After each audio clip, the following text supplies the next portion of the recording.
आईने हिंदी के एक नए एपिसोड में आपका स्वागत है।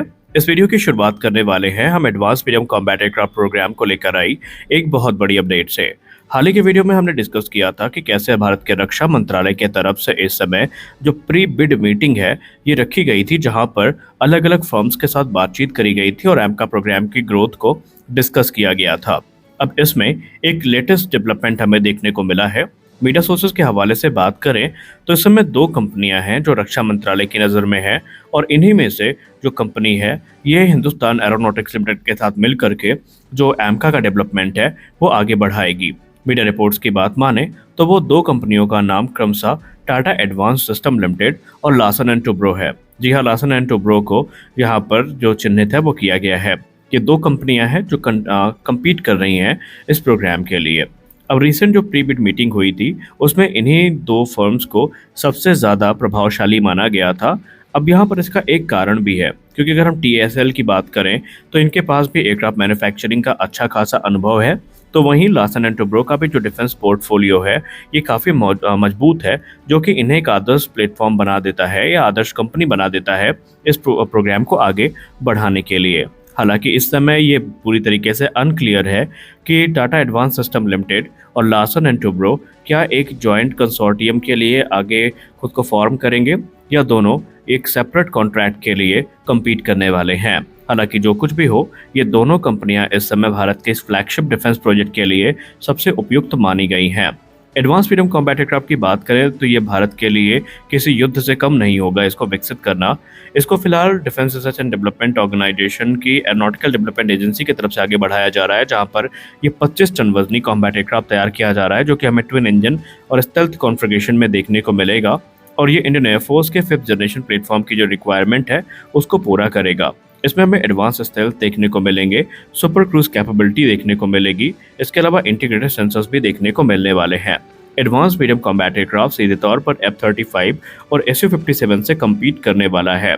अब इसके लिए जो 15,000 करोड़ रुपए की जो राशि है डेवलपमेंट के लिए ये आवंटित की जा चुकी है, जहां पर इस एयरक्राफ्ट की पहली उड़ान हमें 2028 से 29 के बीच में देखने को मिलेगी और इंडक्शन को 2035 के लिए प्लान किया गया है।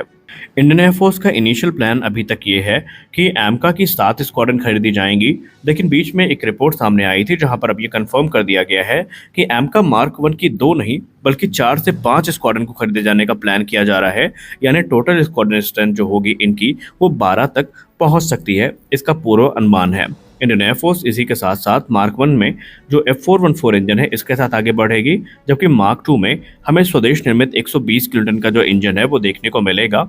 अब इसके लिए रोल्स रॉयस या सैफरॉन में से कोई एक विनर घोषित किया जाएगा। और परसों की रिपोर्ट में हमने आपसे कहा था कि रक्षा मंत्रालय ने जीटीआरई को एक अल्टीमेटम दे दिया है कि आप इस वर्ष के अंत से पहले जो पार्टनर है उसको सेलेक्ट करें, क्योंकि हमें इसी वर्ष के अंत तक कॉन्ट्रैक्ट को फाइनलाइज करना है। और उस वीडियो में हमने आपको पूरी टाइमलाइन के बारे में बताया था कि 2025 में कॉन्ट्रैक्ट, 2026 में पूरे प्रोग्राम की रूपरेखा डिसाइड होगी, 2030 तक जो कोर इंजन है ये विकसित कर लिया जाएगा और 2034 तक टेस्टिंग को पूरा कर लिया जाएगा और 2035 में उनको प्रोडक्शन में उतार दिया जाएगा।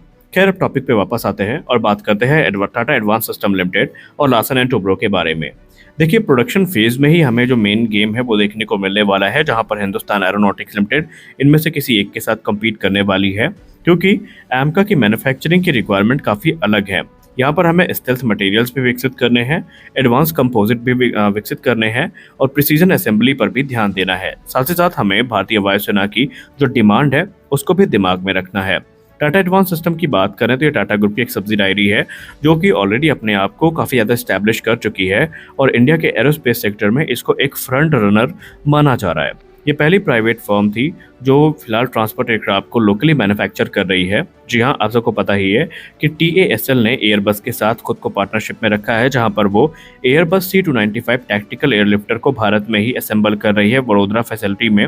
और यहाँ पर जो 56 एयरक्राफ्ट का कॉन्ट्रैक्ट साइन किया गया था, इसमें से 40 एयरक्राफ्ट भारत में ही असेंबल किए जाने हैं।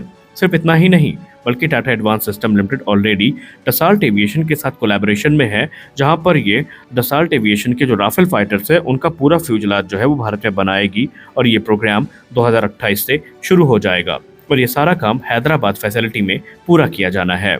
और ये प्रदर्शित करता है कि टाटा एडवांस सिस्टम लिमिटेड की जो एक्सपर्टी है हाई प्रेसिजन एरोस्पेस मैन्युफैक्चरिंग में वो कितनी ज़्यादा है। इसके अलावा टाटा एडवांस सिस्टम लिमिटेड का जो एक्सपीरियंस है वो यहाँ पर Lockheed Martin C-130J super Hercules programme में भी हमें देखने को मिलता है, जहाँ पर ये उनके एयरफ्रेम कंपोनेंट्स को बनाते हैं। इसके अलावा जो सिकोर्स्की S-92 हेलीकॉप्टर है उसके निर्माण में भी इनकी भूमिका काफ़ी महत्वपूर्ण है। इसके साथ ही साथ ये F-16 के जो विंग्स हैं वो ग्लोबल एक्सपोर्ट के लिए तैयार करते हैं अपने हैदराबाद प्लांट में, जो कि इस चीज़ का प्रतिबिंब है कि हैदराबाद प्लांट इनका जो है वो एडवांस मैन्युफैक्चरिंग कैपेबिलिटी से इक्विप्ड है और इसीलिए एमका प्रोडक्शन के लिए टाटा एडवांस सिस्टम लिमिटेड को एक फ्रंट रनर के तौर पर देखा जा रहा है, जहां पर ये जो कॉम्प्लेक्स असेंबलीज हैं जैसे कि फ्यूजलाज हो गए, विंग्स हो गए, स्टेल्थ स्ट्रक्चर्स हो गए, उनको बना सकते हैं। और टाटा एडवांस सिस्टम लिमिटेड का ये प्रूवन रिकॉर्ड निस्संदेह उनके लिए काफ़ी मददगार साबित होगा और इस हाई वैल्यू डिफेंस कॉन्ट्रैक्ट को जीतने में उनकी मदद भी करेगा। और निस्संदेह अगर ये इस प्रोग्राम को ज्वाइन करते हैं तो भारतीय वायुसेना की जो सबसे बड़ी समस्या है उसका निवारण भी हो जाएगा। लेकिन अगर हम लार्सन टुब्रो की बात करते हैं टाटा एडवांस सिस्टम लिमिटेड के सामने, तो वो कहीं से कमतर नहीं है। लार्सन टुब्रो ऑलरेडी एक leading engineering and infrastructure conglomerate है, या यहाँ पर कॉन्ग्लोमेरेट है, जो कि काफ़ी ज़्यादा एडवांस कैपेबिलिटी को परस्यू करती है। एमका प्रोग्राम के लिए ये काफ़ी इंपॉर्टेंट है क्योंकि लार्सन टुब्रो ऑलरेडी तेजस मार्क 1A प्रोग्राम में एक की पार्टनर के तौर पर काम कर रहे हैं, जहां पर वो तेजस मार्क 1A के जो क्रिटिकल कंपोनेंट्स हैं उनकी मैन्युफैक्चरिंग कर रहे हैं, सच एज विंग्स हो गई या टेल असेंबली हो गई, लाइट कॉम्बैट एयरक्राफ्ट की, वो इनके तरफ से तैयार की जाती है। और इनकी जो एक्सपर्टीज़ है प्रिसीजन इंजीनियरिंग में, एडवांस कंपोजिट में और लार्ज स्केल प्रोजेक्ट मैनेजमेंट में, वो इनको काफ़ी ज़्यादा आगे लेकर आते हैं और एमका की डिमांडिंग जो रिक्वायरमेंट है उसमें ये पूरी तरीके से सूट करते हैं। वही लार्सन टुब्रो का डिफेंस पोर्टफोलियो देखें तो ये सिर्फ यहीं तक सीमित नहीं है, बल्कि आकाश मिसाइल सिस्टम में, Pinaka multi barrel rocket launcher system में या नेवल प्लेटफॉर्म जैसे कि फ्रिगेट्स हो गई, सबमरीन्स हो गई, इनके निर्माण में भी इनकी जो एक्सपर्टी है वो मैचलेस है। और यही कारण है कि ये कंपनी भी टाटा एडवांस सिस्टम लिमिटेड को कांटे की टक्कर दे रही है। कंपनी के पास state of the art facilities भी हैं, प्रिसीजन मैन्युफैक्चरिंग और कॉम्प्लेक्स जो सिस्टम फैसिलिटीज़ हैं वो भी उपलब्ध हैं, जहां पर जो कॉम्प्लेक्स पार्ट और कंपोनेंट्स हैं इनका निर्माण किया जा सकता है। और यही कारण है कि भारत का रक्षा मंत्रालय इस समय इन्हीं दो कंपनियों पर ज़्यादा भरोसा दिखा रहा है। मीडिया रिपोर्ट्स की बात माने, संभावित ये भी है कि आने वाले भविष्य में सेपरेट कॉन्ट्रैक्ट हमें देखने को ना मिले और टाटा एडवांस सिस्टम लिमिटेड और लार्सन टुब्रो एक जॉइंट कंसोर्टियम को फॉर्म करें, जो कि एमका के लिए यहाँ पर आने वाले भविष्य में अपनी भूमिका को सुनिश्चित करेगा। लेकिन फिर भी ये मिनिस्ट्री ऑफ डिफेंस के ऊपर होता है कि वो किसको सेलेक्ट करते हैं। फिलहाल भारत के लिए ये गर्व का विषय है, क्योंकि एक समय ऐसा था जब प्राइवेट प्लेयर्स जो है एमका प्रोग्राम को अवॉइड कर रहे थे और आज वो समय है कि 5 से ज़्यादा कंपनियां इस प्रोग्राम के लिए कम्पीट कर रही हैं। तो ये भारत के डिफेंस सेक्टर के लिए एक सकारात्मक संदेश ही है। फिलहाल आपको क्या लगता है, टाटा एडवांस सिस्टम लिमिटेड या लार्सन टुब्रो को ज्वाइंट कंसोर्टियम फॉर्म करना चाहिए या अलग अलग ये प्रोग्राम को ज्वाइन करें? आप अपनी राय कमेंट सेक्शन में ज़रूर दें। मिलते हैं अगले वीडियो में, तब तक के लिए जय हिंद।